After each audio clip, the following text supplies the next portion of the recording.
ہمیں اسی پہ بات کرنے کے لیے جوائن کیا ہے ڈاکٹر جمیل خان، سابق سفیر رہ چکے ہیں۔ السلام علیکم ڈاکٹر صاحب، تھینک یو سو مچ، آپ نے ہمیں وقت دیا۔ سر یہ بتائیے 1 جنوری 25 سے Donald Trump will be joining office, ان کا سب سے بڑا ٹرائمپ اس وقت کیا ہوگا؟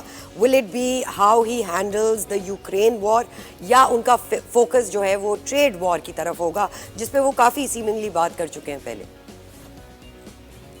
لیکن اس میں بڑے واضح طور پر وہ اپنے کمپین میں بھی بیان کر چکے ہیں، اور اس دفعہ ڈونلڈ ٹرمپ جو ہے وہ گو کہ ان کا ایک اسٹائل ہے، وہ اسٹائل تو خیر برقرار ہی رہے گا، لیکن ان کی جو ٹیم ہے وہ پہلے سے زیادہ پروفیشنل ہے۔ اس لیے امریکہ کا جو ایجنڈا ہوتا ہے اس کو 19-20 کا فرق ڈال کے 18-20 کا فرق ڈال کر کے اور اپنے انداز میں چلانے کی کوشش کریں گے۔ اس کا میرا مطلب کیا ہے کہ ڈونلڈ ٹرمپ کا نمبر 1 پوائنٹ یہی ہے کہ امریکہ فرسٹ، یعنی کہ اکانومی میں نے پہلے ٹھیک کرنی ہے، لیکن ساتھ ساتھ اگر کوئی چیز ان کے ملک کی اکانومی کو، ان کے ملک کے عزت و وقار و تکریم کو اگر کسی لحاظ سے امپیکٹ کرتی ہے تو ظاہر اس طرف بھی جائیں گے۔ اس وقت دنیا میں جو برننگ معاملات ہیں اس سے غافل تو نہیں ہو سکتے، وہ تو پوری دنیا بلکہ امریکہ اس پہ فوکس کر کیے بیٹھا ہے۔ تو اس لیے یہ درست ہے کہ ڈونلڈ ٹرمپ ایک انپریڈکٹیبلٹی کا ان کا ایک ہے، اور اریکٹک وے میں وہ اسٹائل ان کا ہے، وہ اپنی جگہ پر بہت دفعہ محسوس ہوتا ہے کہ بڑے نان کوہرنٹ قسم کے ہیں، لیکن جب چیز آتی ہے امپلیمنٹیشن کے لیے، خاص طور پر ان کے فارن پالیسی کے لحاظ سے، تو وہ پوری پروسیس بھی ہوتی ہے۔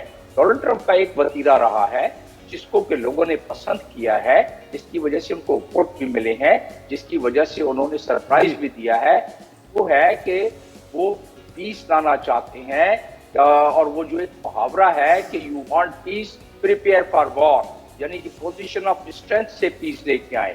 تو ڈونلڈ ٹرمپ نے اس کی مثالیں بھی نہیں ہیں اپنے کیمپین کے حوالے سے کہ میرے وقت میں کوئی جنگ نہیں ہوئی، کیونکہ میں جنگ کرنے کے لیے لوگوں کو اس سے پہلے میں اس کو معاملات کو ایڈریس کر لیتا تھا اور ان کو بتاتا تھا، جس طرح طالبان کے حوالے جی طالبان، ہم یہی جمیل صاحب ہم یہی آپ سے بات کرنا چاہ رہے ہیں کہ یہ جو خطہ ہے پاکستان کی اسٹریٹجک پوزیشن جو ہے، جغرافیکل پوزیشن بہت ہی امپورٹنٹ ہے، اور پھر پاکستان سپر پاور سے ڈیل کرتا آیا ہے، نیوکلیر پاور ہے، تو اس خطے کے تناظر میں آپ کیا سمجھتے ہیں؟ کوئی پالیسی کوئی چینج ہوگی پاکستان، افغانستان، بھارت کو لے کر، اور پھر یہ جو دیرینہ مسئلہ کشمیر کا مسئلہ ہے، اس پر ذرا سی روشنی ڈالیے۔ جی، وہ ہمیں تھوڑی سی زیادہ توقعات ہو جاتی ہیں، ہمیں اس کو کسی اور تناظر میں دیکھنا چاہیے۔ پہلے تو اس تناظر میں دیکھیں کہ کیا پاکستان کی امریکہ کے نزدیک وہی اہمیت ہے جب سوویت یونین کے خلاف ہمیں استعمال کیا جا رہا تھا؟ کیا پاکستان کی وہی اہمیت ہے جب وار اگینسٹ ٹیرر ہو رہی تھی؟ کیا پاکستان کی وہی اہمیت ہے جب امریکن ٹروپس افغانستان میں تھے؟ جواب ہے نہیں۔ ان تینوں میں سے وہ ساری اہمیت ختم ہو گئی۔ اب کیا اہمیت رہ گئی ہے جو تھوڑی سی کم یا مدھم ہو گئی ہے؟ وہ ہے چائنا کنٹینمنٹ کے حوالے سے۔ چائنا کنٹینمنٹ کے لیے جو چودھری انہوں نے بنا کے انڈیا کو کھڑا کیا ہوا ہے، اس کی اہمیت، افضلیت، افادیت امریکہ کی نظر میں اور زیادہ بڑھے گی، کیونکہ ڈونلڈ ٹرمپ تو بڑے ایگریسولی اس کمپٹیشن کو ایڈریس کرتے ہیں، چاہے وہ ٹریڈ اس پہ پابندیاں لگائیں یا کسی اور انداز سے۔ تو اسی لیے چائنا میں اس وقت کافی ایک دوبارہ ریوائز کر رہے ہیں وہ اپنی پالیسیز کو بھی۔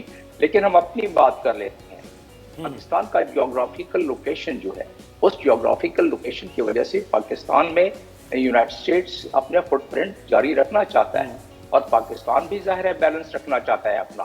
وہ فٹ پرنٹ کیوں رکھنا چاہتا ہے؟ وہ اس لیے رکھنا چاہتا ہے کہ اس کی افادیت کی وجہ سے پورا سینٹرل ایشیا، خاص طور پر افغانستان اور چین پر بھی اس کی نظر رہے۔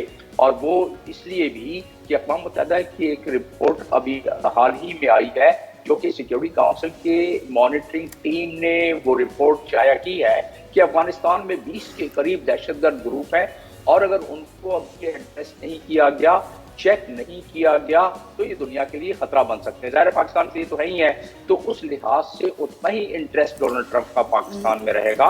اور پاکستان نے کیونکہ اس پر ہوم ورک کیا نہیں ہے، ہمارے فارن آفس نے اور ہماری نئی جو آئی ہے خاتون